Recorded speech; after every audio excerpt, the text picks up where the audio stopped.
Hi everyone, my name is Lokesh Pawar. I'm a writer, a poet, and a sexual abuse survivor, and a very proud activist. And today I'm here to tell you my story of abuse. I was first abused when I was 6 years old, and that continued for the next 10 years or so.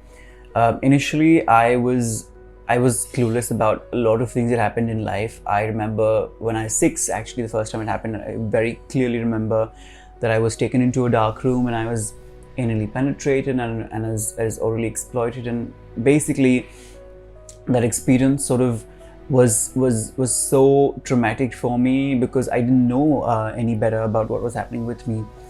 But slowly, as I was growing up, I was so machined into the process that I felt like we were all living this life of duality, that where we once go into a room, we don't talk about this part of our life, that everybody is going through this, and the other part was the one that we live openly, the one in which we address certain things and we talk about, we laugh and we giggle and we do all of that.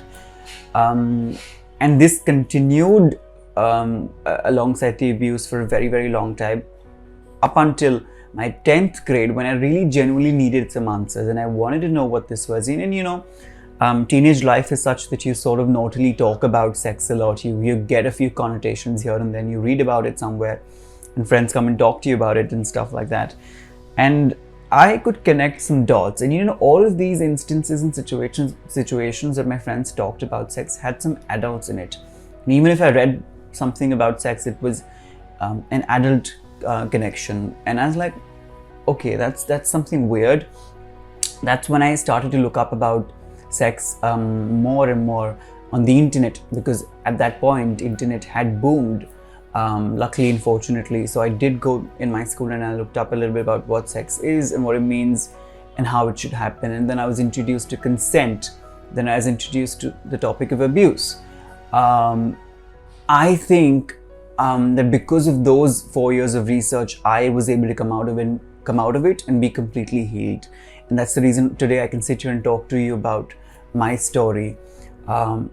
And I think my story is a testament to the fact that there happens to be several gazillion cases of abuse on men and with men. And I think you, as somebody, as part of our society, needs to sort of address this issue more than anything else right now, because it's so hush-hush, it happens so secretively that a lot of kids are being abused and they have nowhere to go.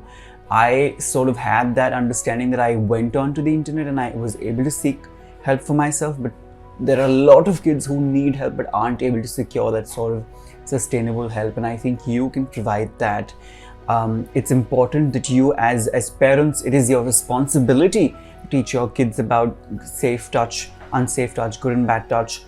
They need to know boundaries, and it is your responsibility to build that sort of trust and faith in your kid that they can come up to you and talk about anything that happens in their life. It's not just about what you had at school or what you did in the tuition or what homework do you have. Talk about more things. Talk about sex and boundaries. Don't think that, when you talk about sex, they're going to end up having sex. No.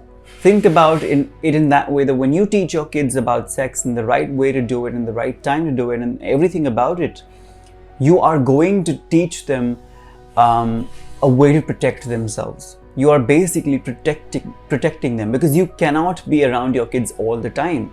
And this is the only way, by teaching them the rights and the wrongs of sex and safe touch and bad touch, that you're only protecting your kid. So I think this needs to be addressed, and because a lot of kids need us, a lot of kids need you, and let's be the someone that I didn't have back then for myself, right?